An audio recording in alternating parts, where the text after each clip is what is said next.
यमाश्रितो हि वक्रोऽपि चन्द्र सर्वत्र वन्दते। कृष्णाय वासुदेवाय देवकी नन्दनाय च नन्दगोपकुमाराय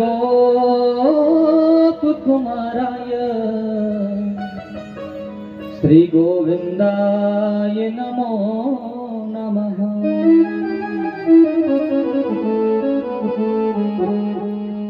मनोजवं मारुततुल्यवेगं जितेन्द्रियं बुद्धिमतां वरिष्ठं वातात्मजं वानरयुद्धमुख्यं श्रीरामदूतं शरणं प्रपद्ये। लोकाभिरामं रणरङ्गधीरं राजीवनेत्रं रघुवंशनाथं कारुण्यरूपं करुणाकरन्तं श्रीरामचन्द्रं शरणं प्रपद्ये।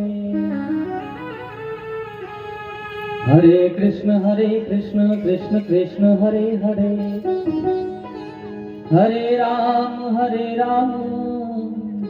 राम राम हरे हरे। आइए हनुमंत पधारिए, मैं कथा कहूँ मति अनुसार। मोरे कंठ बिराजो प्रेम सो, दीजो राम भक्ति को दान। मोरे कंठ बिराजो प्रेम सो, दीजो कृष्ण भक्ति को दान। जय जय श्री राधा रमण, जय जय नवल किशोर, जय गोपीचित चोर प्रभु, जय जय माखन चोर। बोली श्री बाल कृष्ण लाल की जय, श्री रास बिहारी लाल की जय, श्री कुंज बिहारी लाल की जय। जय जय श्री राधे, जय जय श्री राधे, जय जय श्री राधे श्याम।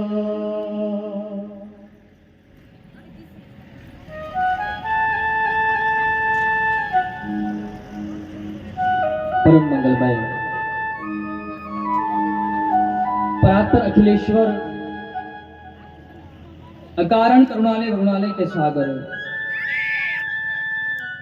भगवान श्री गोविंद की कोटि कोटि नमन भगवान श्री कृष्ण के चरणारविंद में, और भगवान आशुतोष महादेव श्री श्याम श्री उमा शंकर भगवान के चरणारविंद में कोटि कोटि नमन। प्रभु श्री सीताराम भगवान के चरणारविंद में कोटि कोटि नमन।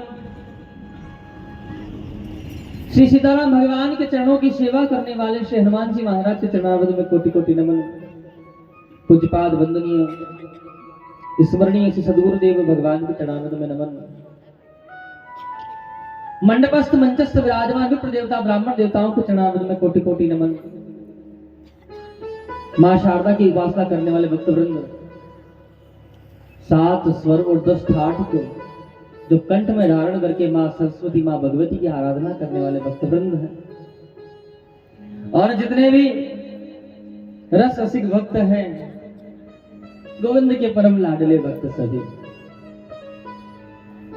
जो वैसी से आए हैं, वैसी कॉलोनी से आए हैं, धर्म जगड़ इत्यादि अत्र तत्र जहां स्थान से जितने भी भक्त पधारे हैं,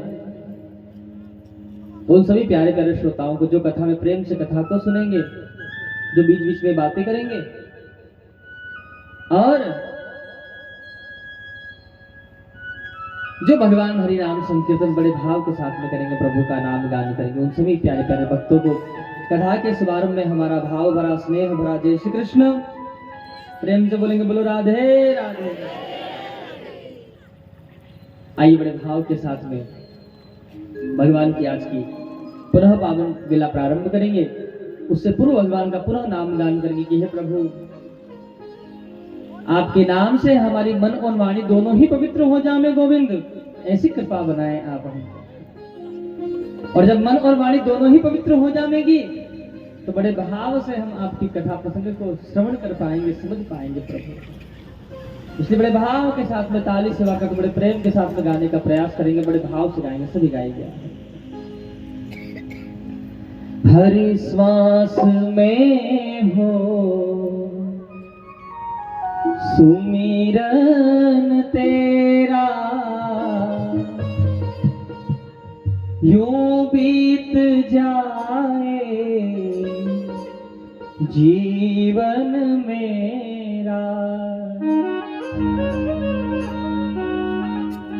तेरी सेवा करते बीते सांझ सवेरा,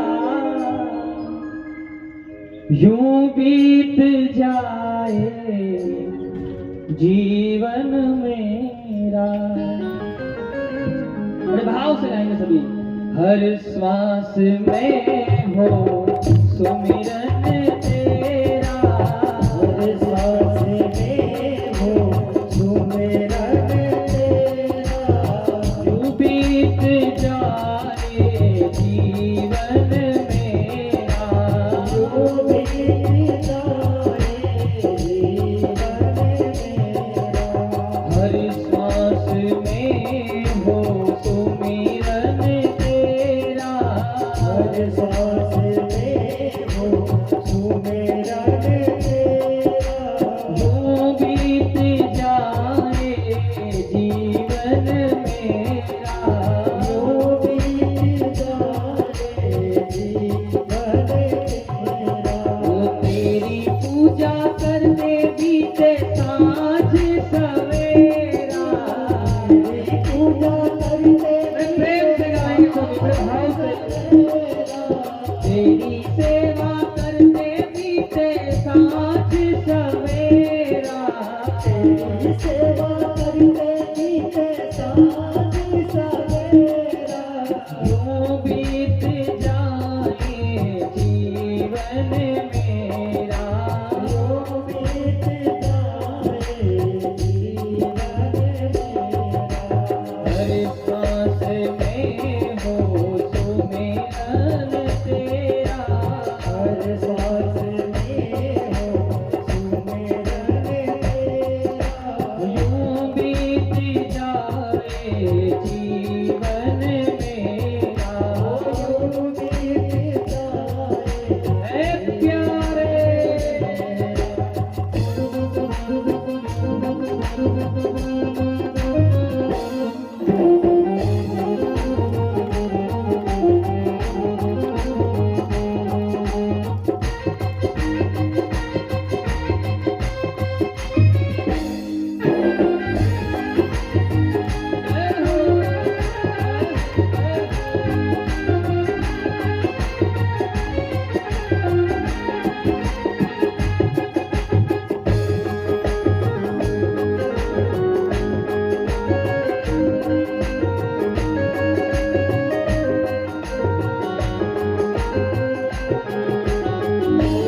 तेरा प्यारा हो वो मेरे दिल का प्यारा हो, जो भी तेरा प्यारा हो वो मेरे दिल का प्यारा हो, जो भी तेरा प्यारा हो वो मेरे दिल का प्यारा हो, जो भी तेरा प्यारा हो वो मेरे दिल का प्यारा हो। तेरे सर का ताज मेरी आँखों का तारा हो, तेरे सर का ताज मेरी आँखों का तारा हो। मैं सब में निहारूं रूप सुनहरा, सब में निहारूं रूप सुनहरा, यूं बीत जाए जीवन मेरा, यूं बीत जाए जीवन मेरा। मैं चाहूंगा कि सभी भक्त अपने हाथ खोल के अपने भाव से ताली सुनकर बड़े प्रेम के साथ में गाएंगे सभी, बड़े भाव से बड़ी बड़ी ताली बजा के गाएंगे। ओ जय राधे श्री राधे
आप सभी भक्त कल बड़े भाव से कथा श्रवण कर रहे थे, महात्मा की कथा की। नारद जी ने प्रश्न किया कि गुरुदेव को ऐसा व्यक्ति हो जो जिसने जीवन पर्यंत पाप किया हो और उन कर्मों के अनुसार अगर वो प्रेत बन गया हो तो उसका उद्धार कैसे हो सकता है। ये मानवा पाप कृतस्तु सर्वदा सदा दुराचार ररगता विमान गगाः क्रोधाद् अग्नि कुटिलास्य कामिनः सप्ताह यज्ञेन खलो पुनन्ते। कल आप यही प्रसंग श्रवण कर रहे थे। कोई ऐसा जीव हो जिसने पाप किए हो गुरुदेव। अच्छा आज समझ मैं बोल रहा हूं, समझ में आ रहा है ना। सनकादिक ऋषियों ने जैसे ये बात सुनी, देखिए हमारा अपना जो सनातन धर्म है ना, इस सनातन धर्म में इसकी विशेषता सबसे बड़ी बात क्या है जानते हो आप? अपने अच्छा सनातन धर्म में जितने भी भगवान है, देवता है अपने, आपने किसी भी देवी को देखा होगा, देवता को देखा होगा तो हाथ में शस्त्र रहा होगा उनके, हाँ है ना। कोई भी ऐसा भगवान है जिसके हाथ में शस्त्र नहीं है? जिनको दुनिया कहती है ये भोले भंडारी है, वो भी त्रिशूल लेके घूमते हैं, हाँ? कोई भी ऐसा भगवान है, देवता है जिसके शस्त्र पास में ना हो? उसका मूल कारण है क्या है? उसका ये कारण नहीं है कि हमारा धर्म जो है वो हिंसक है, ये नहीं कारण है। इसकी मुख्य बात है, समझ लीजिएगा। सबसे पहले हमारा धर्म शास्त्र से समझाता है। कैसे समझाता है? शास्त्र से। राम जी गए, रावण को कितना समझाया, राम जी ने भी समझाया, लक्ष्मण जी ने समझाया, हनुमान जी ने समझाया, जाम्बान जी ने समझाया, अंगद ने समझाया, विभीषण ने समझाया, मंदोदरी ने समझाया, रावण के मामा ने समझाया। लेकिन रावण, यहां तक कि मरते मरते मेघनाथ भी समझा गया कि पिताजी ठीक नहीं कर रहे हो। रावण ने कहा मरने से डरता है क्या बेटा?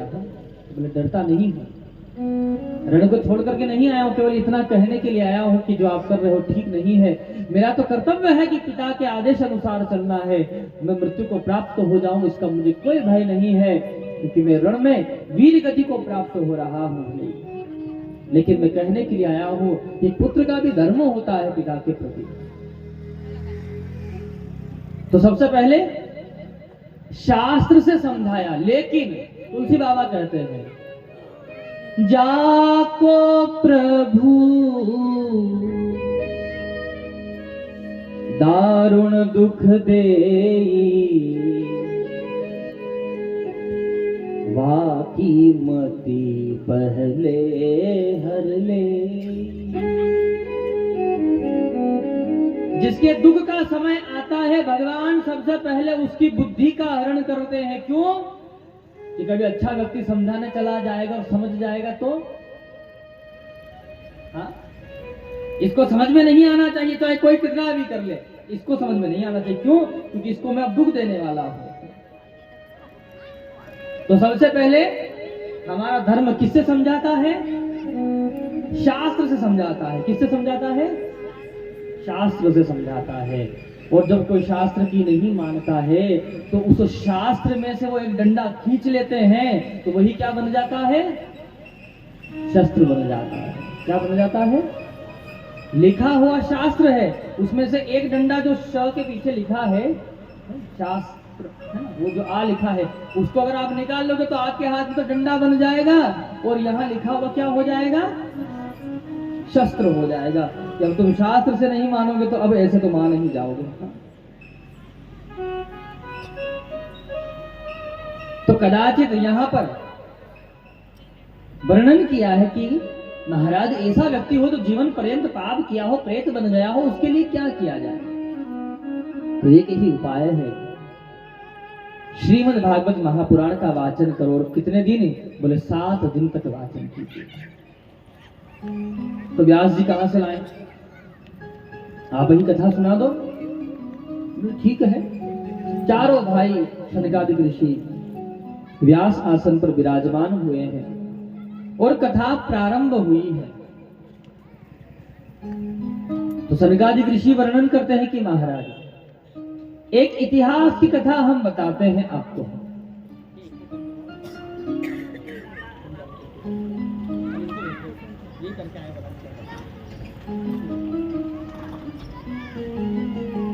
जैसे ही पहुंचे कि एक बार की बात है कि एक गांव था। उस गांव कहां था? बोले नदी के किनारे बसा हुआ था। उस गांव का नाम था उत्तम नगर और नदी है जिसका नाम है तुंगभद्रा। वहां पर ब्राह्मण, क्षत्रिय, वैश्य, शुद्ध चारों वर्णों के लोग वहां पर निवास करते हैं। और वहीं पर एक पंडित जी महाराज रहते थे। बहुत ध्यान से सुनिएगा पंडित जी की कथा।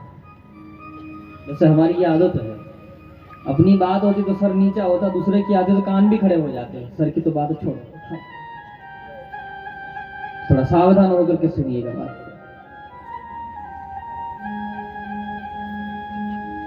कथा में सावधानी इसलिए आवश्यकता है कि जहां कहने वाला अगर सावधान है तो सुनने वाले को ज्यादा जरूरत है। और यहां मैं नहीं कहता हूं, श्री राम कथा में सुंदरकांड में इसका उल्लेख है। भगवान शंकर वर्णन कर रहे हैं प्रसंग को। कहां का? कि जब हनुमान जी महाराज को नागपाश में बांध लिया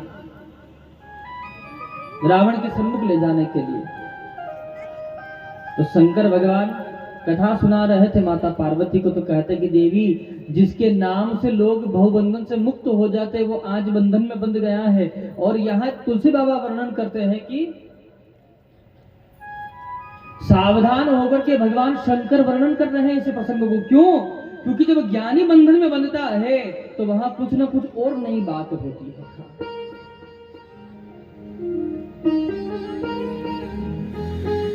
तो सावधान होने की बहुत आवश्यकता है। और प्रायः श्रीमद् भागवत महापुराण में तो एक एक शब्द में सावधान होने की आवश्यकता रहती है। तो वर्णन कर रहे कि जिनका नाम है आत्मदेव जी महाराज, जैसा इनका नाम है ऐसा ही इनका गुण है। पूजा पाठ करने वाले हैं, दान धर्म करने वाले हैं, यज्ञ अनुष्ठान करने वाले हैं, भगवान की बहुत प्रीति है प्रभु के प्रति और भगवान की बहुत सेवा करने वाले हैं। जिसका इनकी पत्नी है, इनको नाम है श्रीमती धुंधुली देवी जी। अब जैसा इनको नाम है ना भैया, वैसा ही इनको गुण भी है। पंडित जी महाराज पूजा पाठ करने वाले तो इनकी पत्नी ठीक इनके विपरीत चलने वाली। पंडित जी कहे कि मंदिर जाना तो बोले नहीं, मंदिर तो नहीं जाना। कभी कभी होती है माताएं ऐसी, फिर अपने यहाँ नहीं हो सकती है। अपने यहाँ तो माताएं बड़ी धार्मिक प्रवृत्ति की है। हाँ, माता सती, माता अनुसुईया के चरित्र को चरितार्थ करने वाली है। हाँ। सावित्री जैसे व्रत को धारण करने वाली आपकी बात नहीं है। मैं तो अपने छत्तीसगढ़ को छोड़ करके बात कर रहा था जी। प्रेम से बोलेंगे बोलो राधे राधे। थोड़ा सा और धीरे से बोलेंगे बोलो राधे राधे।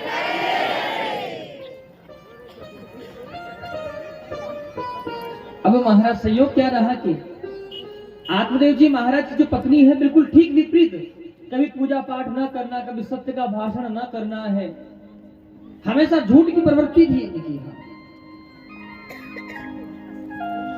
वो एक दिन की बात है कि आत्मदेव जी महाराज कहीं से आ रहे थे, पड़ोसी ने कहा बाबा बहुत दिनों से देख रहे हैं आपके यहाँ ये गौ माता है, इस गौ माता के कोई बछड़ा नहीं हुआ है। आत्मदेव जी कहते हैं कि भैया बहुत सेवा करते हैं गौ माता की, लेकिन क्या करें, अब प्रभु की ऐसी ही इच्छा है तो हम कहाँ कर सकते हैं।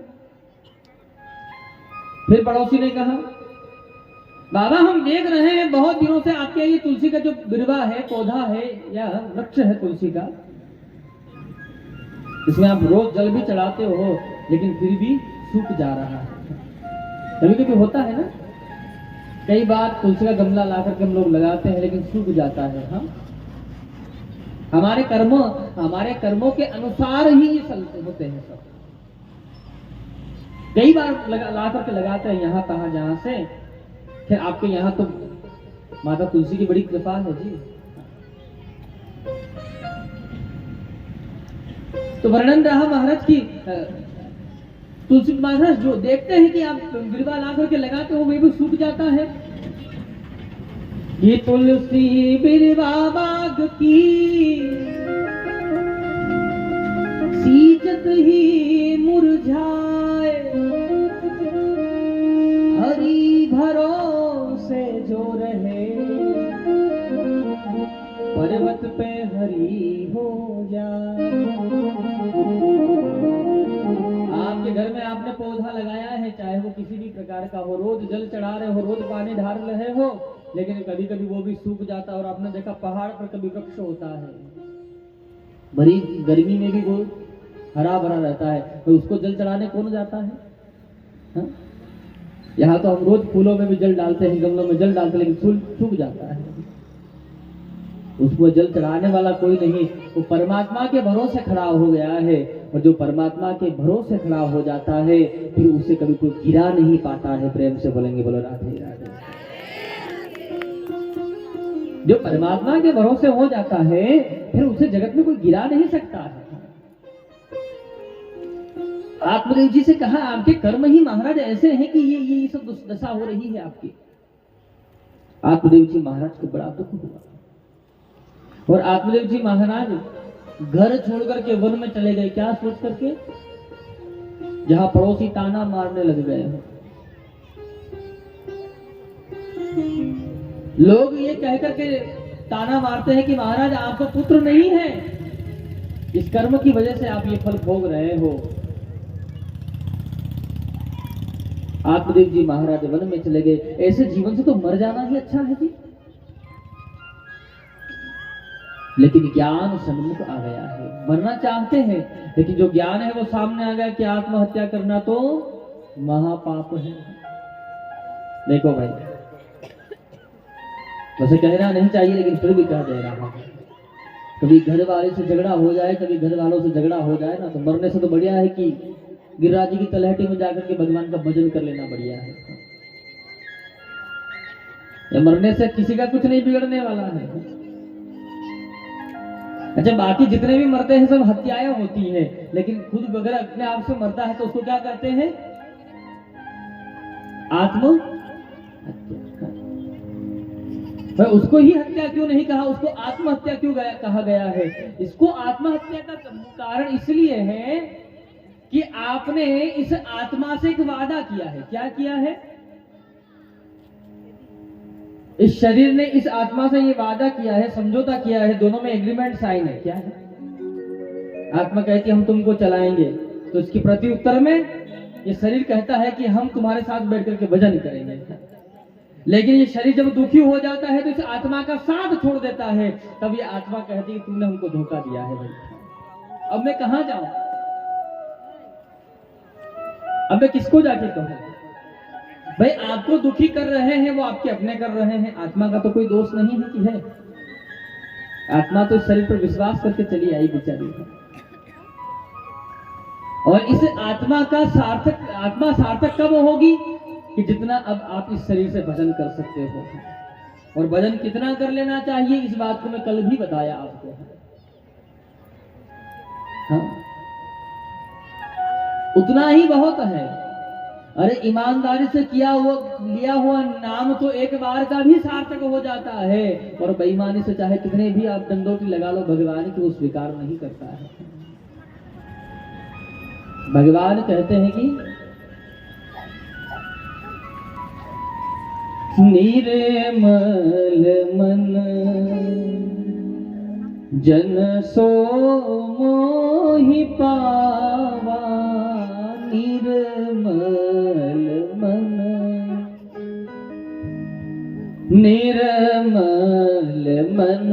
जन सो मोहि पावा। निर्मल मन जन सो मोहि पावा। निर्मल मन जन सो मोहि पावा। निर्मल मन जन सो मोहि पावा। मोहे कपट छल छीन भावा। मोहे कपट छल छीन भावा। सन्मुख होई जीव मोहि जबहि। सन्मुख होई जीव मोहि जबहि। सन्मुख होई जीव मोहि जबहि। सन्मुख होई जीव मोहि जबहि। जन्म कोटि अगनासहि तबहि।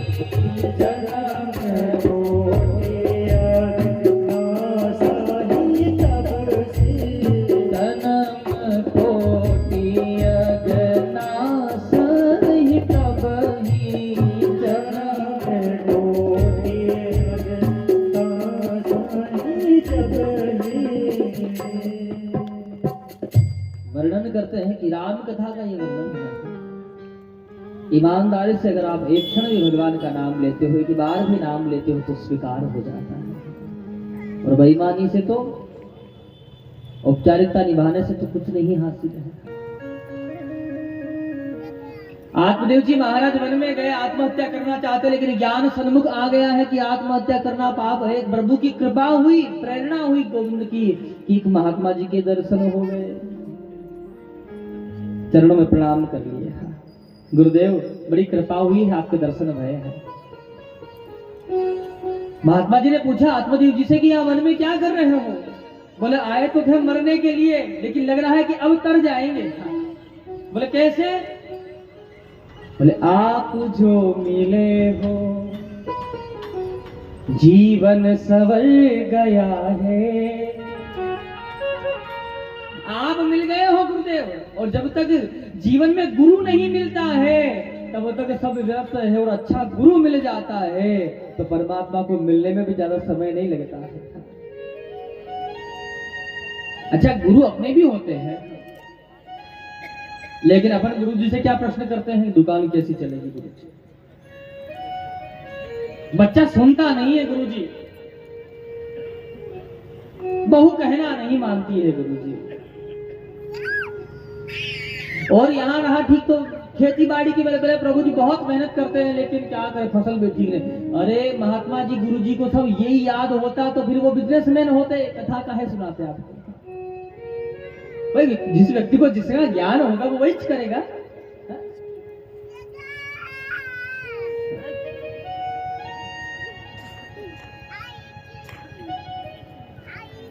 जिसको जितना, अब वो महात्मा जी को बेचारे को परिवार का ज्ञान नहीं है, घर का ज्ञान नहीं, बहू बेटे का वो त्यागी है बेचारा महात्मा गुरु जी। और उसको आप कहो कि बेटा सुनता नहीं तो गुरु जी क्या कह सकता है, भगवान कृपा करेगा सुनेगा। अरे कभी उसको ये भी कह देते गुरु जी से कि गुरुदेव ये तो सब ठीक है चलता रहेगा, अब आप सुखी सुखी हो जाओगे ना, यहाँ कभी पांडाल में आकर ना बैठो। ये भी एक फैक्ट है। भगवान को याद कब करता है व्यक्ति? एक बार की बात है कि देखो, हाँ, ये प्रायः ऐसा हुआ है, घटित होता है ऐसा। हम भगवान से वादा करते हैं कि भगवान आप हमको ये दीजिए, हम आपको वो देंगे। होता है कि नहीं होता है जी? अब आप कह दो नहीं होता, तभी हम आपको बता दें। नवरात्रि में मैं एक बार बिलासपुर के पास में आया था किसी काम से, तो मैंने नवरात्रि में एक भजन सुना। एक भजन संध्या हो रही थी रात को, मेरे को बस पकड़ना था, तो मैं वहां रुका था। तो वहां एक भजन गायक वो गा रहा था, माता जी का भजन गा रहा था। बड़ा सुंदर भजन, मैंने भी सुना है कि माँ मुरादे पूरी कर दे हलवा। सुना, आपने भी सुना होगा ना? माँ मुरादे पूरी कर दे हलवा।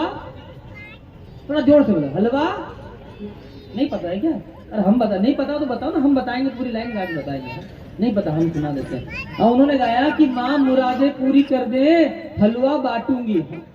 अब मैं मन में सोच रहा कि अगर माता जी ने जो ना सुनी प्यारे, तो चीनी बिना दिखाए माता जी को।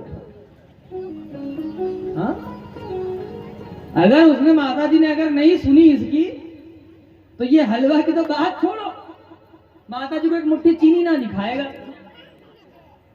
हम ऐसी भक्ति करते हैं और फिर कहते हैं कि भगवान कृपा नहीं करता है। आज मुझसे प्रश्न पूछा गया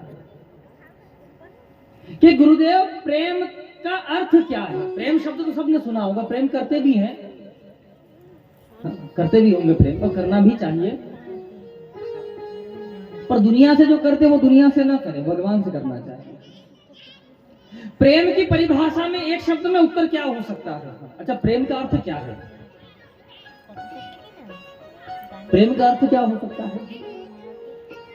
तो मैंने उनको एक ही बात, मेरे मति के अनुसार प्रेम का अर्थ है समर्पण। भक्ति की 3 धारा है, जिसमें 3 धारा में पहली बात तो है कि भक्ति, ठीक है, नंबर 1।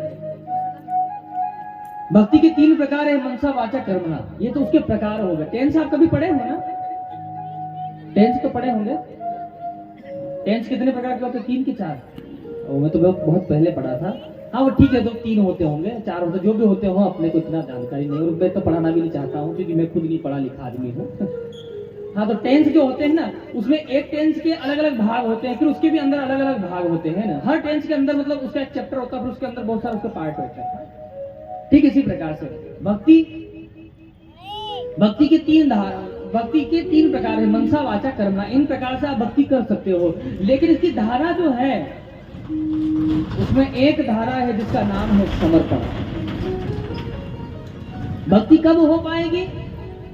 उसकी पहली धारा है समर्पण, दूसरी धारा है विश्वास, और तीसरी धारा है जिसका नाम है संबंध। अब मैं आपसे कहूं कि सीधा कहूं, भगवान से प्रेम कर लो, आप नहीं कर पाओगे। पहले भगवान से रिश्ता बनाइए।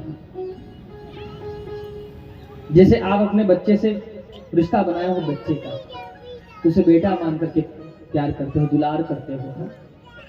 किसी व्यक्ति से बनाया हो पति का रिश्ता, उसे पति मान करके उसकी सेवा करते हो। किसी से आपने रिश्ता बनाया पत्नी का संबंध, तो रिश्ता बना, संबंध होना चाहिए। जब तक भगवान से संबंध नहीं होगा तब तक प्रेम आगे बढ़ नहीं पाएगा। संबंध सबसे पहला। फिर दूसरी बात क्या है? अब संबंध हो गया, एक लड़का और एक लड़की का, परिवार ने मिलकर के संबंध करवा दिया, ठीक है? समझ में आ रहा है मैं जो बोल रहा हूँ? ध्यान से समझिएगा, सतर्क हो जाइएगा थोड़ा सा। यहाँ से बिगड़ भी सकते हो, आपको सुधर भी सकते हो, दोनों बात हो सकती है। अब संबंध करा दिया है तो परिवार वालों ने मिलकर के उसकी शादी करवा दी, मैंने दोनों को जोड़ दिए। पहले वो एक लड़का और एक लड़की थी, लेकिन अब क्या बन गए हैं? पति पत्नी। संबंध हो गया दोनों के बीच में। लेकिन अब पति को विश्वास करना चाहिए किस पर पे? किस पे? पति को किस पे विश्वास करना चाहिए और पत्नी को किस पे करना चाहिए? थोड़ा जोर से बोलो, किस पे? अरे मोबाइल पे। मोबाइल पे विश्वास मत रखो, उसका डाटा खत्म हो जाएगा। डाटा और आटा एक ऐसी चीज है जो बार बार खत्म होता है। प्रेम से बोलेंगे, बोले राधे राधे। जब पति पत्नी पर विश्वास, जब संबंध हो गया है, अब विश्वास, दूसरी बात है, दूसरी धारा है विश्वास की। आपने कन्हैया से संबंध जोड़ लिया, अब आपको चाहिए कि उस पर विश्वास करें। और जब विश्वास आप रखोगे तो समर्पण अपने आप प्रकट हो जाएगा। प्रेम से बोलेंगे बोलो राधे राधे। अच्छा, पीछे वाले भात ज्यादा खा के आए हो का भैया? का बोलते नहीं हो? थोड़ा जोर से बोला करो, इतना जोर से बोले कि आपकी आवाज आपसे आगे कोई सो रहा हो ना तो उसको लगे आकर। इतना जोर से बोले, प्रेम से बोलेंगे बोलो राधे राधे। और जब विश्वास संबंध बराबर हो जाएगा, यहाँ पर यही प्रसंग रहा है। महात्मा जी ने कहा कि परेशानी क्या? बोले इन्होंने एक ही बात कही, महाराज क्या करें, जगत में सब कुछ ठीक है लेकिन एक पुत्र नहीं है, धन वैभव संपदा सब है लेकिन महाराज क्या करे, कोई पुत्र नहीं है। तो महात्मा जी ने ललाट रेखा पढ़ी और ललाट रेखा पढ़ते ही कह दिया कि महाराज आप तो इस जन्म में पुत्र की चाहना कर रहे हो, आपको तो 7 जन्म तक कोई पुत्र नहीं है। आत्मदेव जी महाराज भी महात्मा, वो भी तो ब्राह्मण थे। उन्होंने कहा गुरुदेव 7 जन्म में पुत्र नहीं है तो क्या हो गया, 8वें जन्म में तो है ना, वही दे दीजिए, तब की तब देखेंगे, आज खाए तो मीठा है। अब महात्मा कृपा किए हैं, फल लिए हैं, फल को अभिमंत्रित करके फल दे दिए, लीजिए महाराज। और फल लेकर के आत्मदेव जी महाराज घर को आए, आकर के अपने श्रीमती जी से कहा, देवी ये लीजिए फल, इस फल को खाने से हमको पुत्र हो जाएंगे। इस समय माता धुंधुली देवी कहाँ बैठी है? बोले दहली पर बैठी है। और उनके आसपास उनके मैच्योरिटी की जितनी भी महिलाएं हैं ना, उनके हिसाब की माताएं, वो सब आकर के बैठ गई। जो व्यक्ति जैसा होता है ना उसके पास वैसे ही लोग आकर के बैठ जाते हैं। राजनीति में शौक रखने वाले व्यक्ति के पास में वैसे ही व्यक्ति आके बैठेंगे। हाँ? और जहां भगवान का भक्त होगा उसके पास वैसे ही भगवान के भक्त ही जाकर के बैठेंगे, जाएंगे कुछ 2 बात सीख करके आएंगे।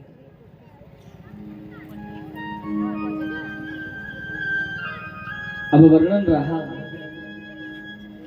कि महाराज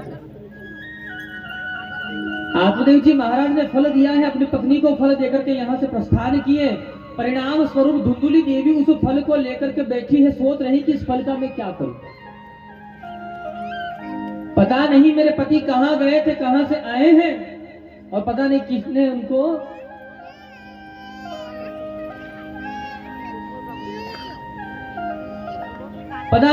उनको ये फल दिया है। अरे फल देने से क्या, फल खाने से क्या पुत्र होते हैं?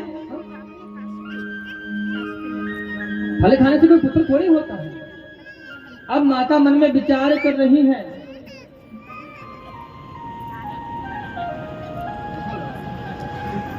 माता मन में विचार कर रही है कि ये इस फल को मैं ग्रहण कर लूंगी। आत्मदेव जी महाराज बिना बोल करके चले गए। अब माता सोच रही कि इस फल को मैं ग्रहण करूंगी, मैं गर्भवती हो जाऊंगी। और गांव में कभी डाकू लोग आ गए, गांव के सब लोग तो भाग जाएंगे और मैं भाग नहीं पाऊंगी, और कभी डाकू लोगों ने मुझे मार दिया तो ऐसे बेटे का क्या सुख है? क्या सुख है ऐसे बेटे का? इस फल को मैं ग्रहण नहीं करूंगा। माता ने साफ सोच लिया कि मैं इस फल को ग्रहण नहीं करूंगी। अब माता धुंधुली देखिए, माता की सोच देखिए, माता क्या कहती है कि जगत में केवल 2 ही स्त्री सुखी है, वंध्या वा विधवा नारी। जगत में केवल 2 ही माताएं सुखी है, एक तो बांझ स्त्री है, वही सुखी है कि पुत्र को जन्म देने का झंझट ही नहीं है, और दूसरी विधवा। अब पति ही नहीं है तो पुत्र होंगे कैसे? ऐसी माता की सोच है, और पति बेचारे क्या सोच रहे हैं कि प्रभु कृपा कर दे और पुत्र हो जाए। फल हाथ में था, उसकी सहेली आकर के बैठी तो आप पूछा कि क्या बात है, बड़ी दुखी लग रही हो? बोले पता नहीं पति कहाँ गए थे, किसने फल दिया, फल खाने से क्या पुत्र होता है? सामने खड़ी थी गैया, बोले इस गैया की भी तो बचड़ा नहीं है। फल खाने से पुत्र होता है कि नहीं होता है, इस बात की परीक्षा हो जाएगी। और ये फल इस गैया को ही खिला दो। फल गैया को खिला दिए और माताओं की सभा का वहां से विसर्जन हो गया। जी प्रेम से बोलेंगे, बोलो राधे राधे। जैसे ही सभा का विसर्जन हुआ है, देखिए 5 पंच जहां बैठते हैं तो टूटे हुए घर को जोड़ देते हैं जी। हाँ, समझा बुझा करके। और 5 माताएं जहां बैठ जाती है तो क्या करती पता है? जमे जूते संसार को भी हाँ उजाड़ देती है। फिर आपके यहाँ ऐसा नहीं होता है। आप तो सब माता, मैं पहले ही बता दिया, आप सब माता सती, सावित्री, अनुसुईया के चरित्र को चरितार्थ करने वाले हो। आप ये सब नहीं कर सकते। आप तो भगवान के अनन्य भक्त हो। मैं तो अपने छत्तीसगढ़ को छोड़ करके बात कर रहा था जी, अपने यहाँ की बात नहीं। प्रेम से बोलेंगे, बोलो राधे।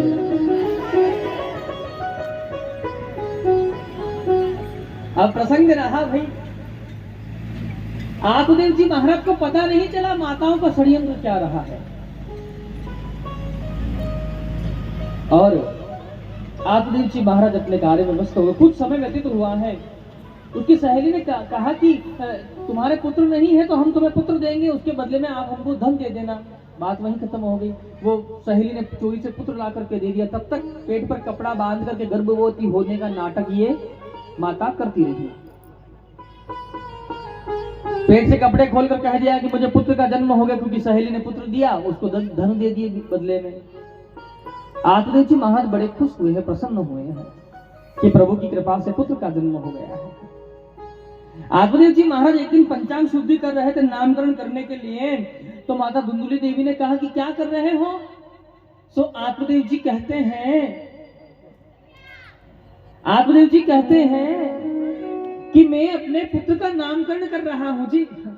मेरा नाम आत्मदेव है तो मैं अपने पुत्र का नाम रखूंगा परमात्मा देव।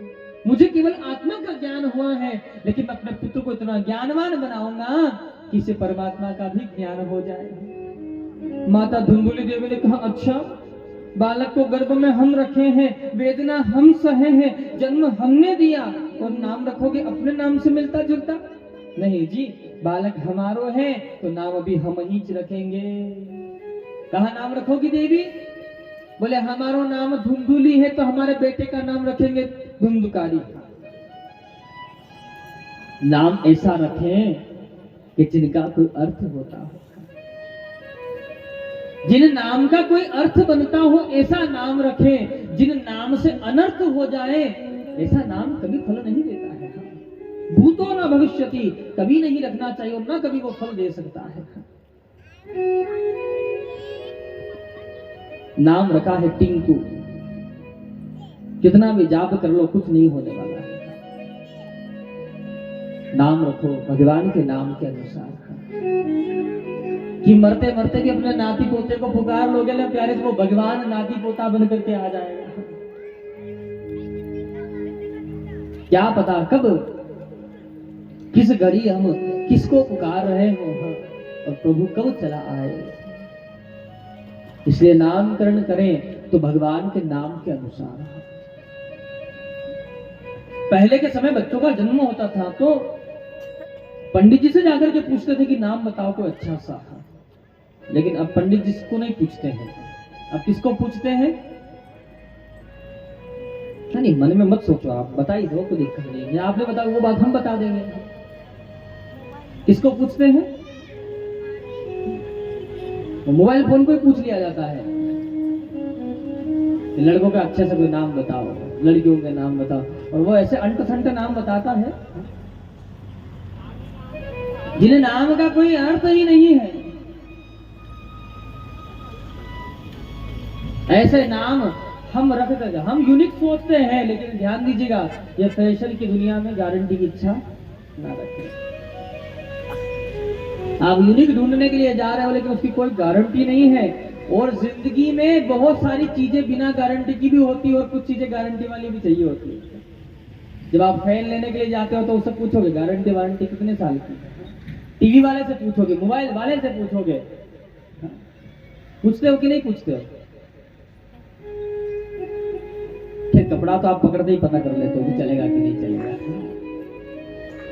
जब एक छोटा सा सामान आपको खरीदना है जो साल 2 साल चलाना है, उसके लिए आप इतना विचार कर रहे हो, तो जिस नाम के अनुसार आपको पूरी जिंदगी जीना है, तो उसके बारे में क्यों नहीं विचार करते हो?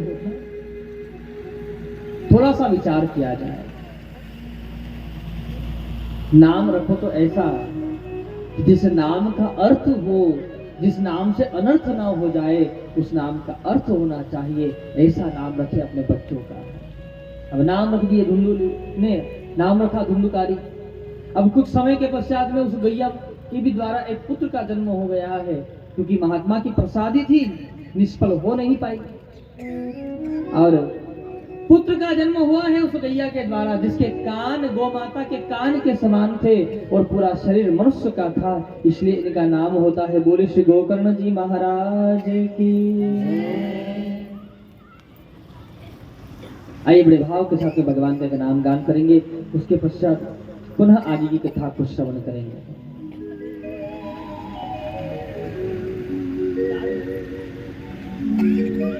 हो सारे जहां के मालिक,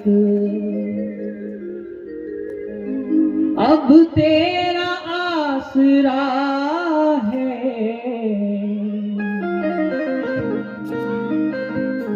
सारे जहां के मालिक, अब तेरा आसरा है, सारे जहां के मालिक, अब तेरा आसरा है, सारे जहां के मालिक, अब तेरा आसरा है, सारे जहां के मालिक, अब तेरा आसरा है, सारे जहां के मालिक, अब तेरा आसरा है, सारे जहां के मालिक। दोनों हाथ खोल के भाव से गाएंगे। तेरा आसरा है, वो सारे जहां के मालिक, अब तेरा आसरा है, सारे जहां के मालिक, अब तेरा आसरा है। और राजी है हम उसी में रघुवर, राजी है हम। दोनों हाथ खोल के बड़े भाव से। वो राजी है हम उसी में रघुवर, राजी है हम उसी में, वो जिसमें तेरी रजा है, राजी है हम उसी में, जिसमें तेरी रजा है, सारे जहां के मालिक, अब तेरा आसरा है, सारे जहां के मालिक, अब तेरा आसरा है, सारे जहां के मालिक।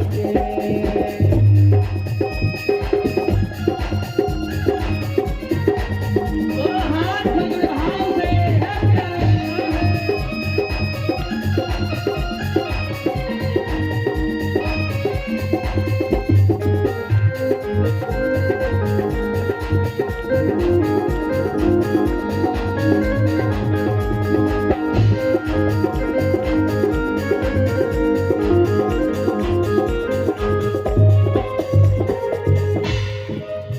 और भगवान से प्रार्थना करके प्यारे, रो कर कटे या हंस कर कटती है जिंदगानी, रो कर कटे या हंस कर कटती है जिंदगानी, और रो कर कटे या हंस कर कटती है जिंदगानी, रो कर कटे या हंस कर कटती है जिंदगानी, ओ तू गम दे या खुशी दे, सब तेरी मेहरबानी, तू गम दे या खुशी दे,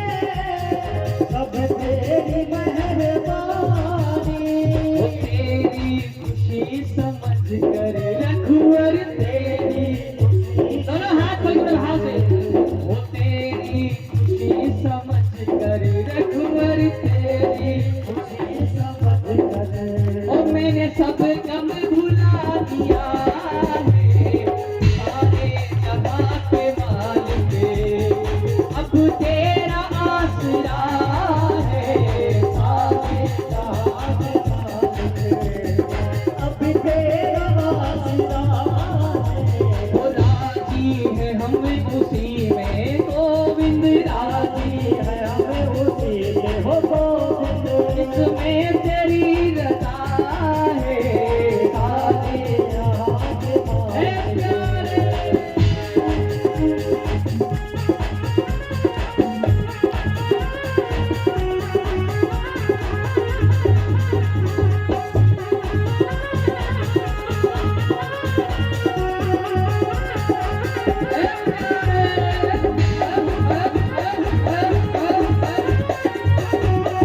रास बिहारी लाल की जय हो।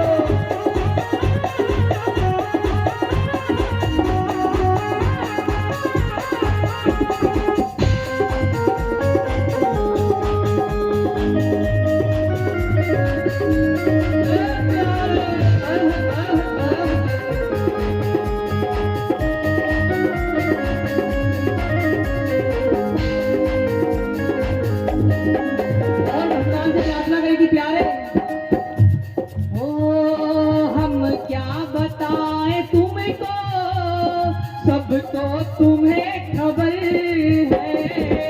क्या बताए तुमको, सबको तुम्हें खबर है। अच्छा एक बात बताओ, कभी ऐसा हुआ कि आपने कोई काम किया और भगवान को पता न चले? ऐसा कभी हुआ है?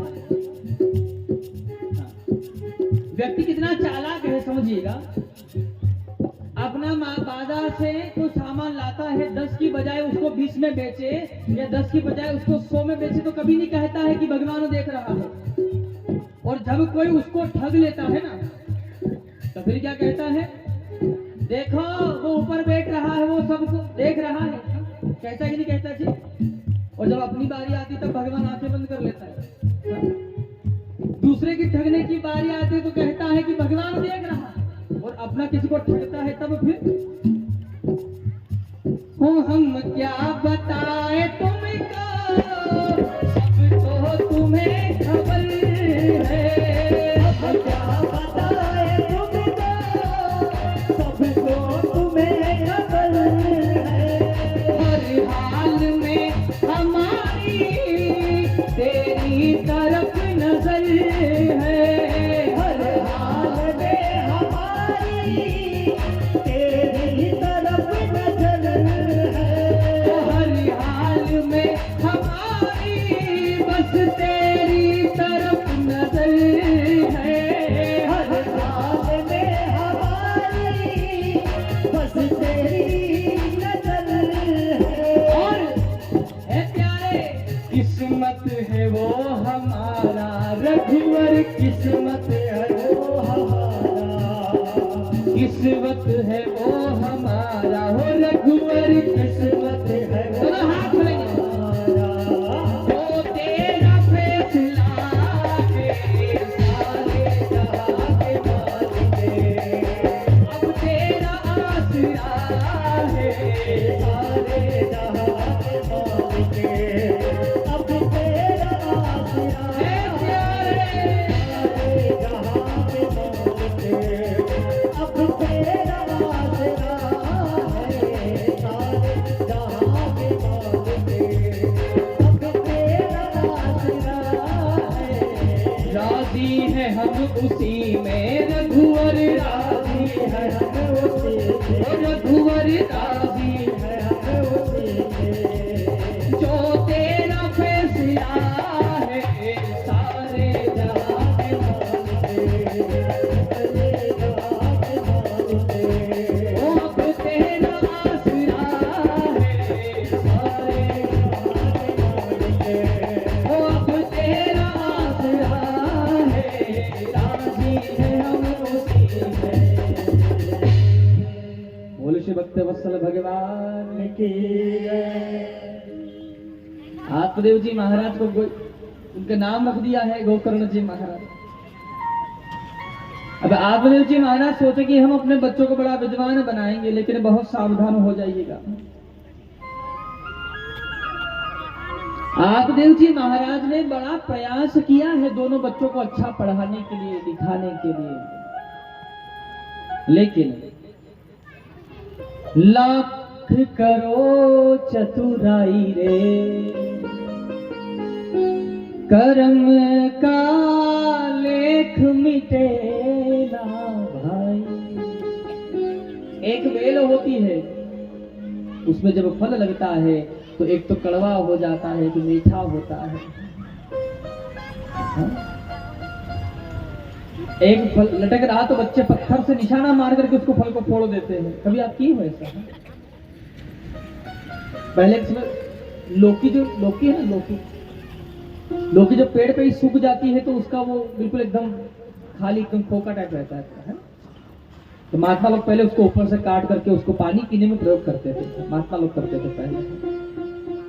तो कभी ऐसे ही लटका रहता तो बच्चे स्कूल जाते आते, पहले दूर दूर स्कूल जाना आना पड़ता था, तो रास्ते में लटकता रहता था, तो सूखा रहता तो बच्चे निशाना लगाते थे। कभी कभी हमने भी खूब लगाए हैं ऐसे। एक तो वो तुम्बा जिसको बच्चों ने फोड़ दिया है, एक तुम्बे को महात्मा ने लिया तो उसको काट करके अपनी पूजा में प्रयोग कर लिए हैं, अपने पानी पीने को प्रयोग कर लिए। और एक वही फल मीठा निकला तो आपने सब्जी में प्रयोग कर लिया, और एक कड़वा निकल गया उसे वैसे ही फेंक दिया है। बेल एक है, फल चार है, लेकिन चारों अलग अलग प्रकार के हैं। इसका अर्थ है कि जीवन में बराबरी कोई किसी की नहीं कर सकता है, या तो आगे निकल जाएगा या पीछे छूट जाएगा। लेकिन प्रयास करें आगे बढ़ने का, अच्छा संकल्प लेकर के अच्छे मार्ग पर बढ़ने का प्रयास करें।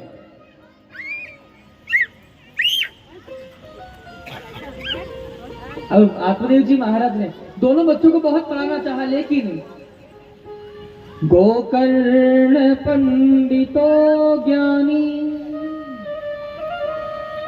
धुंधकारी खलह।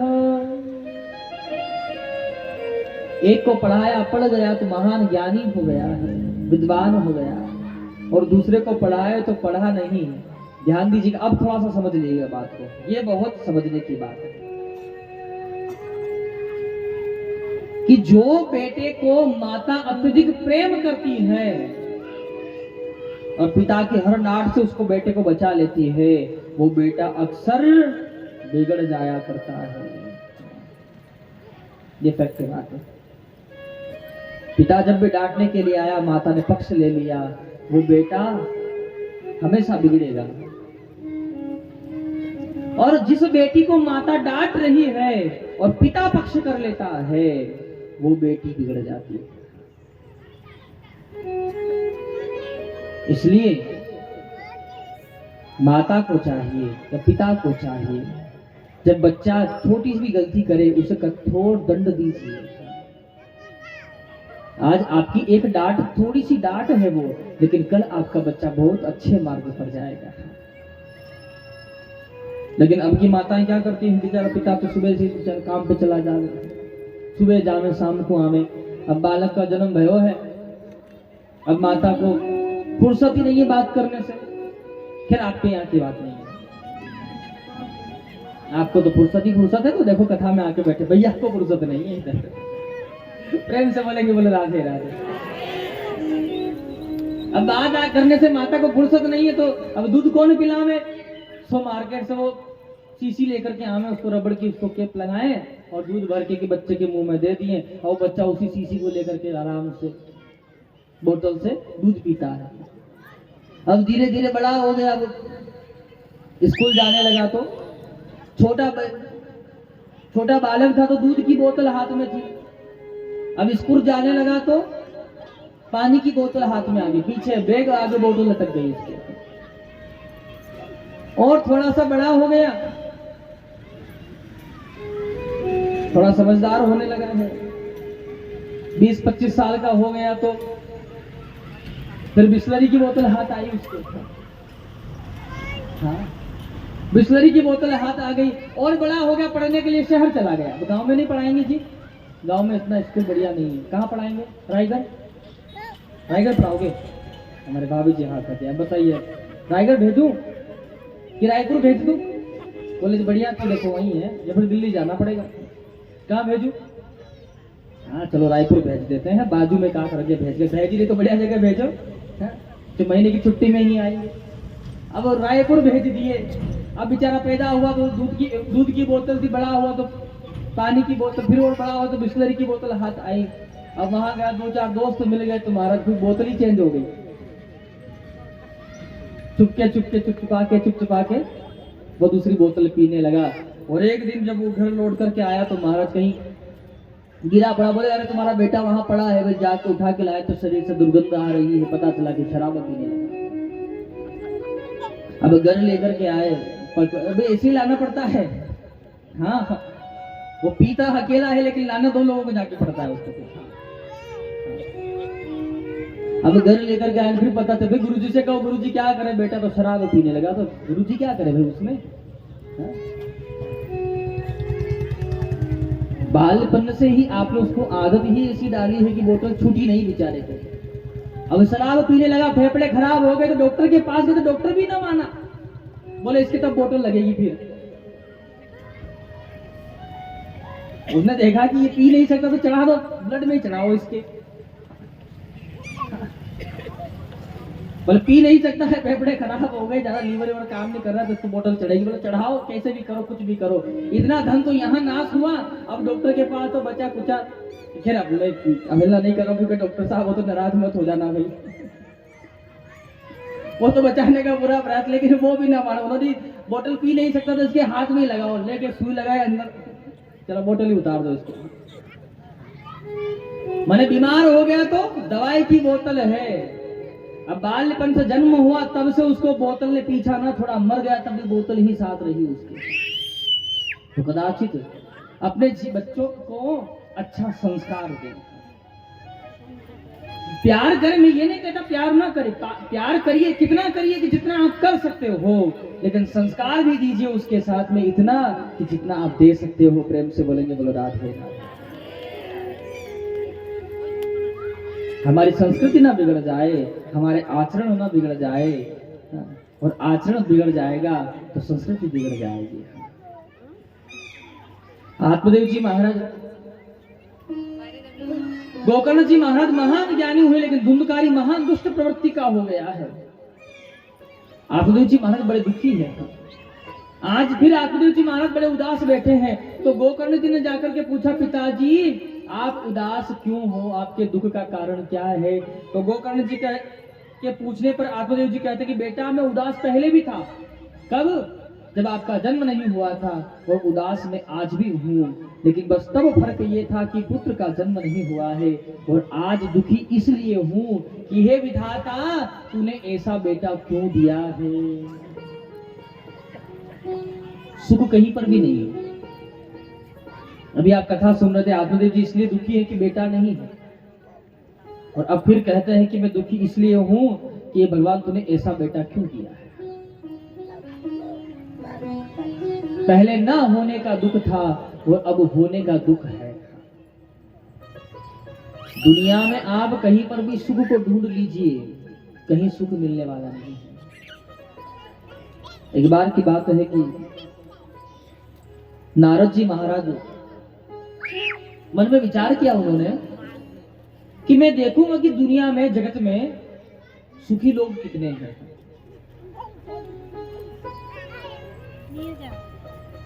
जैसे ही ये बात सोचे तो सबसे पहले कहाँ आए, अपने यहीं बैसी में आ गए, हाथ में वीणा लेकर के आए और आकर के पूछा आप लोगों से, भैया आप सुखी हो? अच्छा आप सुखी हो? आपने कहा महाराज हम सुखी कहाँ हैं, कोई तन दुखी, कोई मन दुखी, कोई धन दिन रहत उदास, थोड़े थोड़े सब दुखी। कहीं ना कहीं सबको समस्या है।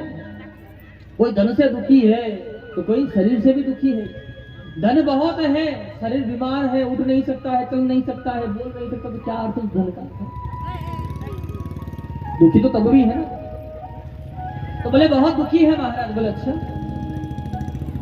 पूछा आकर के काम वालों से कि भाई हाँ आप सुखी हो बैसी में? तो उसने कह दिया, बैसी वालों ने बोल दिया महाराज हम सुखी नहीं है। तो तुलसीदास जी लिख रहे हैं कि दीन कहे धनवान सुखी। सुखी तो पैसे वाले लोग हैं, बड़ी बड़ी मल्टीनेशनल कंपनियां, बड़ी बड़ी बिल्डिंगें बना करके रहते हैं, सुखी तो ये लोग हैं महाराज, हम कहाँ सुखी है। अब उनसे जाके पूछा पैसे वाले लोगों से, भैया आप सुखी हो? उन्होंने कह दिया हम कहाँ सुखी है, धन बहुत है लेकिन शरीर स्वस्थ नहीं है महाराज। धनवान कहे सुख राजा को भारी, जो राजा है वो सुखी है। एक प्रस्ताव पास किया गया, नोट खड़े खड़े एक्सपायरी हो गए जी, हाथ का नोट हाथ में ही रह गया, चला ही नहीं, वही हाथ से आगे ना बढ़ा वो नोट। एक बार कहेगा अब नहीं चलेंगे, तो सुखी हम कहाँ है। सुख तो राजा है जो कहता है तो होता है। तो दीन ने कहा जा कि पैसे वाले सुखी हो, पैसे वाले ने कहा जा राजा सुखी है। अब राजा से जाके पूछा कि महाराज आप सुखी हो? तो राजा कहे महाराज सुखी। उन्होंने बात आगे खिसकाई, हम सुखी नहीं है, महाराज सुखी है। अब महाराज से पूछा तो महाराज ने कह दिया कि महाराज कहे सुख इंद्र को भारी। अच्छा, हमारी आदत है, क्या आदत है? एक दूसरे पर थोपने की हमारी आदत है ये। और जिस दिन हम इस आदत को भूल जाएंगे उस दिन सारे काम टाइम से होने लग जाएंगे। छोटी सी बात, जैसे भी साउंड वाले भैया से कहो आपने साउंड क्यों नहीं चलाया, तो क्या कहेंगे लाइट वाला नहीं था। हाँ? अरे लाइट तो जनरेटर चालू कर ले, तो बोले तेल नहीं लेके आया। अब तेल वाले से कहा तुम तेल कहे नहीं ले, बोले भेजा था उसको लेकिन वो गया नहीं। अब उसको तीसरे का नाम दे लिया है। उससे पूछे भाई तू क्यों नहीं गया है, तो बोले कि चाबी नहीं थी, गाड़ी नहीं थी, कैसे जाता। मने ईमानदारी से कोई करना नहीं चाहता है एक दूसरे के ऊपर। हाँ, तो मुझे बोले, इन्होंने कहा था कि भाई हम सुखी कहाँ, सुखी तो भगवान राजा इंद्र है जो अटल राज्य है उनका। इंद्र से पूछा कि महाराज आप सुखी हो? इंद्र कहे चतुरानन सुखी। बोले ब्रह्मा जी सुखी है, वो जो कहते हैं वो करना पड़ता है। अब ब्रह्मा जी से जाके कहा कि आप सुखी हो? तो ब्रह्मा जी ने कहा कि हम कहाँ सुखी हैं। चतुरानन कहे सुख विष्णु को भारी। भगवान नारायण को सुख है, हमें कहाँ सुख है, हमको तो जो कहते हैं करना पड़ता है।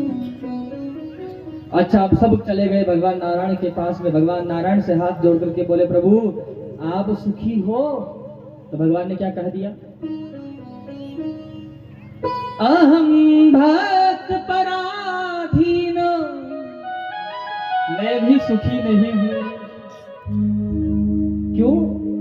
बोले मैं पराधीन हूं। और तुलसी बाबा लिखते हैं पराधीन सपने सुख नाही। अभी आप बैठे हो तो आपको इतना तो सुख है कि आप बैठे हो आराम से, लेकिन पराधीन जिसका जीवन होता है उसको तो सपने में भी सुख नहीं है। सपना आ रहा है बढ़िया, और किसने उठाया भैया इस बिस्तर पे सो रहे हमारा उठो, सपना टूट गया बेचारे को, 2 बेड और सोने देता भैया, बहुत मजा आ रहा था सपने में, बिस्तर ही उसी का था तो ले गया। तो पराधीन तो सपने में भी सुख नहीं है जी। तो भगवान नारायण कहते कि अहम भक्त पराधीन, मैं भक्तों के अधीन हूँ, वो जैसा नाच नचाए वैसा मुझे नाचना पड़ता है। तो तुलसीदास विचार करे हरि भजन बिना सब जीव दुखारी। सुखी कौन है? बोले जो भगवान का भक्त है। मैंने सुखी कौन है? वैसी वालों से पूछा था ना कि आप सुखी हो कि नहीं। भगवान ने कह दिया कि यही सुखी है जगत में, और सब दुखी दुखी है। प्रेम से बोलेंगे बोला राधे। अरे भगवान ने मोहर लगा दी आप सुखी हो, क्योंकि जो भगवान का भजन करता रहता है वही समय सुख का होता है। कह हनुमंत विपति प्रभु सोही, जब तब सुमिरन भजन न हो। वो सुख सुख नहीं है जिस सुख में आप भगवान को भूल जाओ, और वो दुख दुख नहीं है जिस दुख में आप परमात्मा को याद कर रहे हो। इसका अर्थ कि आप यहाँ बैठ करके कथा सुन रहे हो, आप सभी भक्त भगवान के अनन्य भक्त, आप सभी सुख हो। प्रेम से बोलेंगे बोलो राधे। आत्मदेव जी महाराज ने कहा बेटा क्या करूं, बहुत परेशान हूं इस बात को लेकर के कि ब्राह्मण के पुत्र होकर के शराब पीते हैं, मदिरा पान करते हैं, मांस भक्षण करते हैं, लोगों में लूटपाट करते हैं, झूठ बोलता है। ये हमारा धर्म भी नहीं है और ना ही हमारा कर्म है पुत्र, इसलिए मैं बहुत दुखी हूं। गोकर्ण जी ने कहा पिताजी आप अहमता और ममता की बेड़ियों में बहुत तेज बंधे हुए हैं, त्याग दीजिए, यहाँ कोई किसी का नहीं है। और गोकर्ण जी महाराज उपदेश देते हैं कि पिताजी केवल यहाँ पर भगवान का नाम ही अपना है, जितना भजन किया है वही अपना है, बाकी सर्वस्व मोह माया है, आप त्याग दीजिए। इस शरीर को कोई पंडित जी कहे, ज्ञानी कहे, महात्मा कहे, इस शरीर को कोई फर्क नहीं पड़ना चाहिए। और आत्मा शुद्ध है, आत्मा कभी मृत्यु नहीं होती है, कभी शस्त्र उसे काट नहीं पाता है, वायु उसे सुखा नहीं सकती है, अग्नि उसे जला नहीं सकती है। आप शाश्वत हो पिताजी, मोह ममता को त्याग दीजिए। गोकर्ण जी महाराज वर्णन करते हैं कि पिताश्री कि जाएगा जब जहां से कुछ भी न पास होगा, 2 गजे कफन का टुकड़ा तेरा लिबास होगा। आप मोह ममता को त्याग दीजिए पिताजी और अनन्यता के साथ में भगवान का भजन कीजिए। कि जाएगा जब जहां से कोई न पास होगा, जाएगा जब यहाँ से हाल से गाए कोई न पास होगा, 2 गजे कफन का टुकड़ा तेरा लिबास होगा, 2 गजे कफन का टुकड़ा तेरा लिबास होगा। जाएगा जब जहां से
यमदूत ले पकड़ के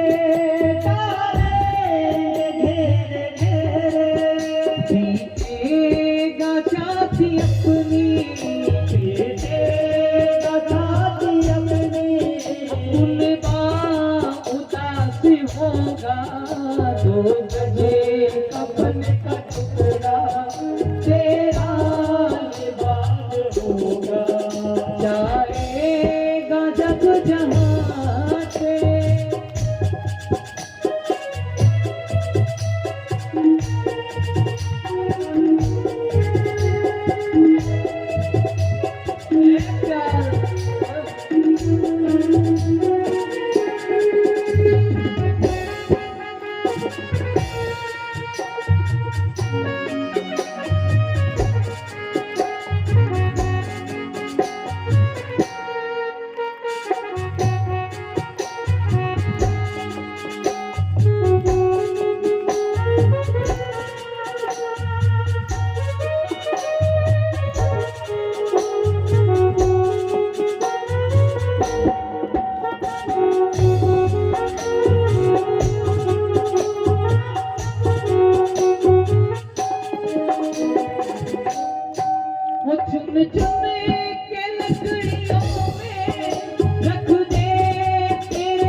गजे कफन का टुकड़ा तेरा लिबास होगा।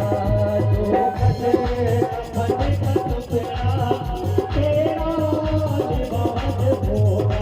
दो गजे कफन का टुकड़ा तेरा लिबास होगा। दो गजे कफन का टुकड़ा तेरा लिबास होगा। गोकर्ण जी महाराज कहते कि पिताश्री आप ममता को त्याग दीजिए, यहाँ कोई किसी का नहीं है। खूब कमाले जीवन में क्या हीरे क्या मोती, लेकिन कफन में कोई जेब नहीं होती है। आपके द्वारा किया हुआ कर्म या आपका धर्म ही आपके साथ आएगा पिताश्री। गोकर्ण जी कहते कि पिताश्री मिट्टी में मिले मिट्टी बाकी तो खाक होगी। सुंदर सी तेरी काया जल कर के राख होगी। आप शरीर को कितना भी सजा लो, कितना भी संवार लो, लेकिन आपकी औकात दो मुट्ठी राख से ज्यादा नहीं हो सकती है। आपका बेटा दो मुट्ठी राख आपको लेकर के जाएगा और आपको गंगा में प्रवाहित कर आएगा। फिर अभिमान किस बात का है? व्यर्थ का है। ये तन हमारा नहीं है, ये धन हमारा नहीं है, ये पद भी हमारा नहीं है, और जो हमारा है हमने कभी उसे अपना कहा ही नहीं है।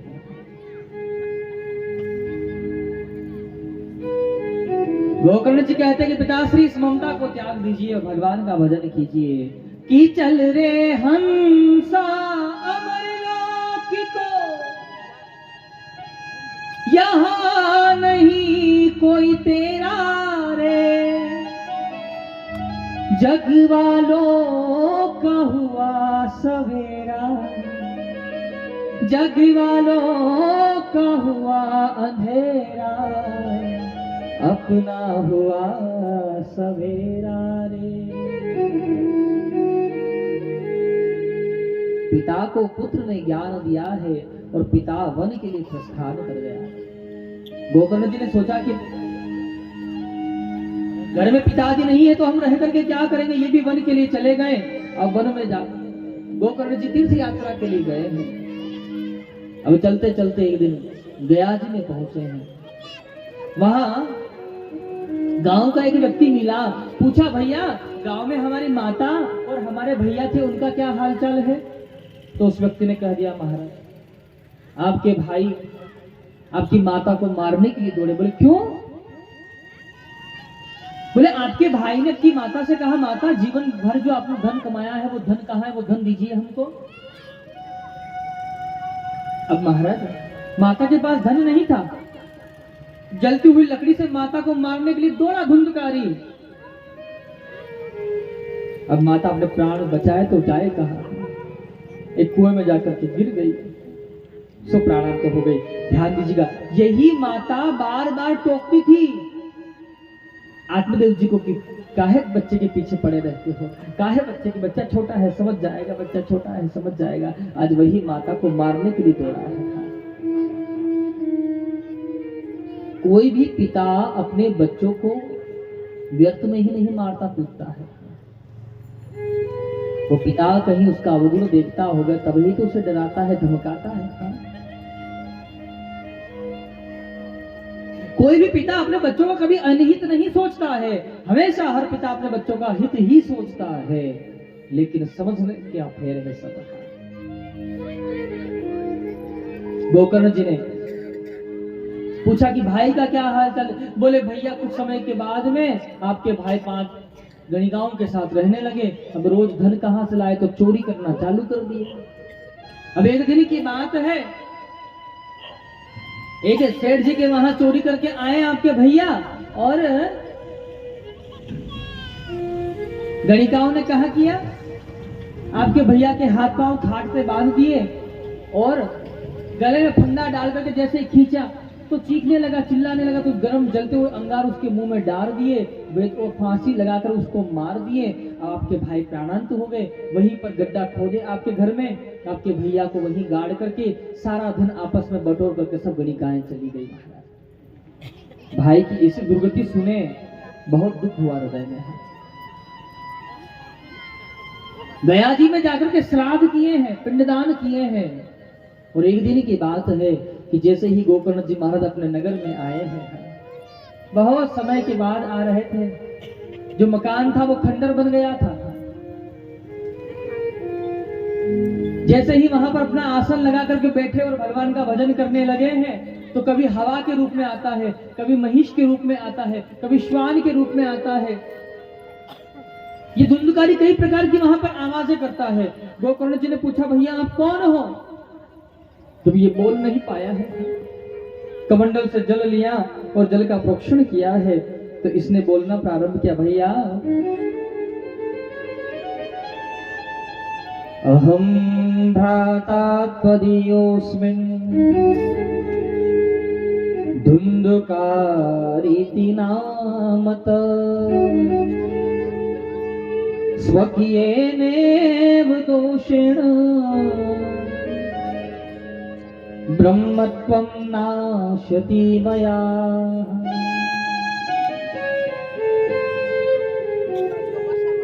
बोले महाराज मैं आपका भाई हूँ, क्या नाम है? बोले नाम है मेरा धुंधकारी। बोले भैया हमने गया जी में जाके आपके लिए श्राद्ध किए हैं, पिंडदान किए हैं, आपकी ऐसी गति। बोले ऐसे हमारे लिए कितने भी पिंडदान कर दो, हमको कुछ फल मिलने वाला नहीं है। बोले क्यों? देखिएगा, अब समझ लीजिएगा बात को। गया जी में जाकर आप चाहे कितने भी पिंडदान कर दो, वो फल कब तक नहीं देंगे? वो तब तक नहीं देंगे कि जिसके निमित्त आप कर रहे हो वो कभी शास्त्र पर विश्वास रखता था या नहीं।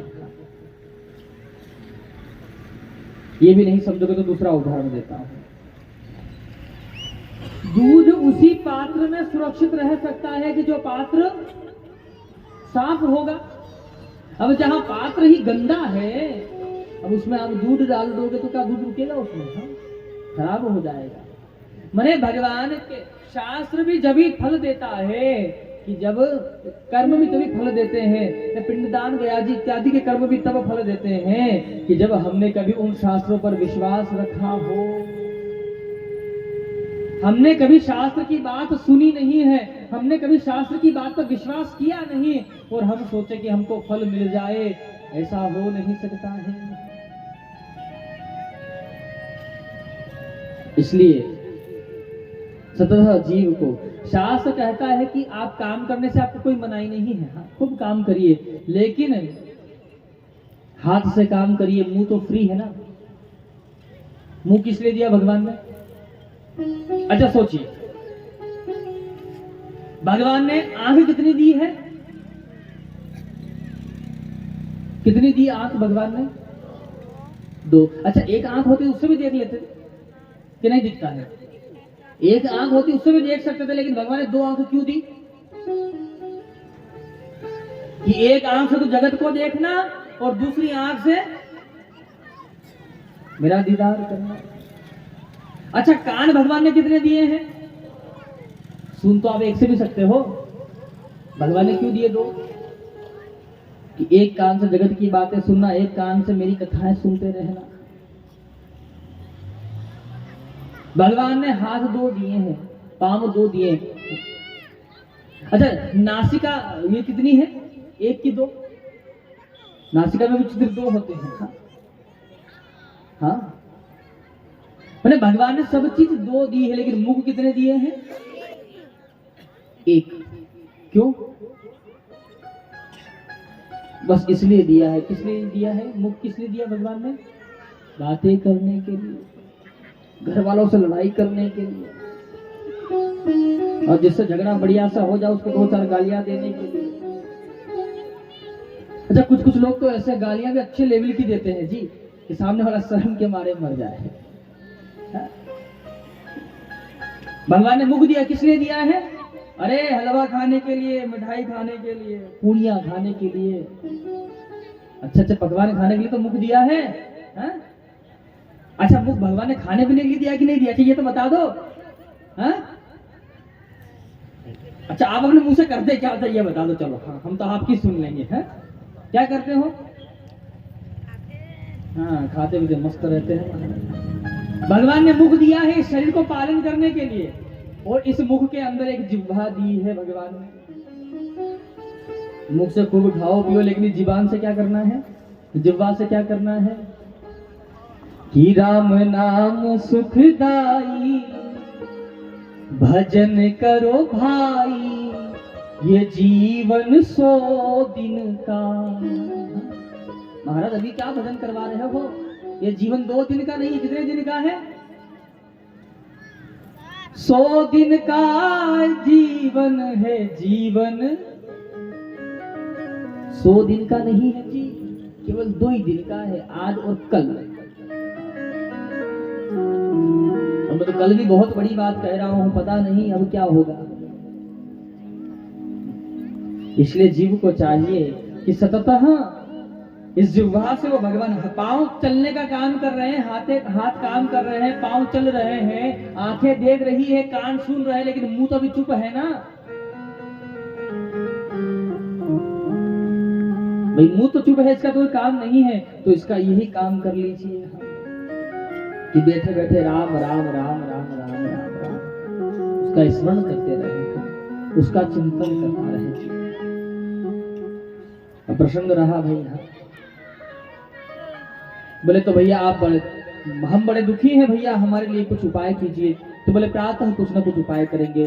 पूरे गांव वासी मिलने के लिए आए गोकर्ण जी से। सबने पूछा, सब आए मिलने के लिए, तो सबसे गोकर्ण जी ने पूछा भैया एक प्रेत की मुक्ति का कोई उपाय बताओ। तो गांव के लोगों ने कहा महाराज आप नहीं जानते तो हम क्या जान पाएंगे। भगवान सूर्य से पूछा कि प्रेत की मुक्ति का कोई उपाय बता दीजिए। तो भगवान सूर्य कहते हैं श्रीमद्भागवतम शास्त्रम। आप श्रीमद् भागवत महापुराण का वाचन कीजिए महाराज। वो कितने दिन तक? बोले 7 दिन तक। तो गोकर्ण जी महाराज ने कथा प्रारंभ की है, खुद व्यास आसन पर विराजमान हुए और कथा प्रारंभ हो गई। अब पूरे गांव वासी कथा सुनने के लिए आए। अब धुंधकारी महाराज से भी प्रार्थना करी भैया आप आ जाओ, आप ही के लिए हम कथा कर रहे हैं। अगर धुंधकारी महाराज आए, हवा आए फिर उड़ा करके ले जाए, फिर ये आवे फिर हवा आवे फिर उड़ा करके ले जावे। क्योंकि प्रेत जो होता है उसका कोई शरीर नहीं होता है, उसका कोई आकार नहीं होता है। वही एक बांसों का वन था, 7 गांठ थी उसमें, और उसी के अंदर एक छेद था, उससे अंदर जाकर के बैठ गया। पहले दिन हुआ है पहली ग्रंथि फट गई, दूसरे दिन में दूसरी ग्रंथि फट गई, तीसरे दिन में तीसरी ग्रंथि फट गई, और चौथे दिन में चौथी ग्रंथि, 5, 6 और जैसे ही 7 दिन हुए हैं, दिव्य योनि को धारण किए धुंधकारी महाराज का प्रादुर्भाव होता है। बोल श्री भागवत भगवान की। भगवान के पार्षद विमान लेकर के आ गए दरवाजे पे। अब धुंधकारी महाराज से बोले महाराज बैठ जाओ। अब जैसे विमान में बैठने लगे धुंधकारी महाराज, तो गोकर्ण जी ने प्रश्न किया महाराज अत्रेव बहवः सन्ति श्रोतारो मम निर्मला। गोकर्ण जी कहते हैं जो हमने कथा सुनाई वो केवल मेरे भाई ने नहीं सुनी है, पूरे गांव वासियों ने कथा सुनी है। अच्छा, कथा सुनने से अगर विमान आता है तो मेरे भाई के लिए ही क्यों आया है, इन सब के लिए क्यों नहीं आया? अब जैसे ही आप 7 दिन कथा के पूरे हो जाएंगे और 7वें दिन आप प्रसाद लेकर के जैसे ही घर से बाहर निकलोगे तो बाहर ही गेट पर ठाकुर जी का विमान आपको मिलेगा। 2 पार्षद निकलेंगे, उस विमान में से उतरेंगे और एक उस दरवाजे पे एक इस तरफ खड़ा हो जाए, पकड़ पकड़ के सबको आपको विमान में डालेंगे, तो सबको अपने साथ में लेकर के जाएंगे। प्रेम से बोलेंगे बोलो राधे राधे। आवाज कम हो गई है विमान के नाम से। नहीं जाना चाहते हो क्या? ओ पंडित जी क्या बात कर रहे हो, हमारे तो बच्चों का भी ब्याह नहीं हुआ है, सगाई करके रखे और हम वहां चले गए तो यहाँ कौन करेगा? हा? अच्छा देखिए, मुक्ति कौन नहीं चाहता? मुक्ति कौन नहीं चाहता है? सब चाहते हैं, लेकिन मरना कोई नहीं चाहता। मुक्ति सब चाहते हैं लेकिन मरना कोई नहीं चाहता है, और ठीक उसी के बाद की कंडीशन आती है, वो है मुक्ति। चाहते सब हैं, लेकिन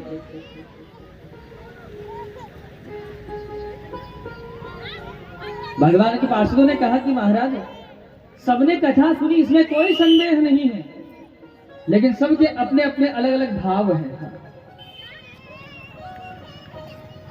कोई कथा सुन रहा है तो देखिए, कथा जो सुनने आते हैं उनके अलग अलग भाव होते हैं।